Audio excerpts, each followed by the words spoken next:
If you are looking for a quick and easy way to transfer files from phone to PC wirelessly, this video will show you how. You can transfer files from your phone to PC over the internet without any hassle. To start the process, you need to download the Wi-Fi FTP Server app from the Google Play Store. Just wait for it for installing. Just need a few seconds.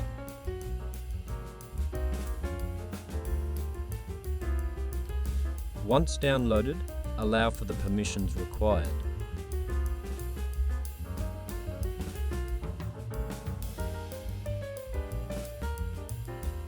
Now you will see server URL, user ID and password.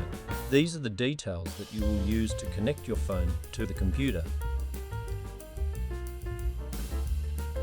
And go to this PC or is My Computers on your PC and right-click on the blank space, then click on Add a Network Location.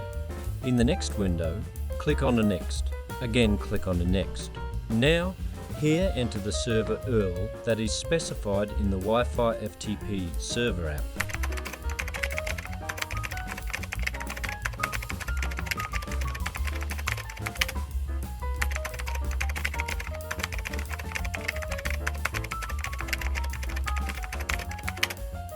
And then enter the username from the app and click Next. Here, give any name for this network location and then click on Finish. Now, enter the password, which is also specified in the app, and you're all done. Now your phone is connected to the computer. You can access all the files and transfer them from Android to PC via Wi-Fi. Isn't it super easy? Like the video if it is, and to stay updated with more easy tips like this, subscribe to us.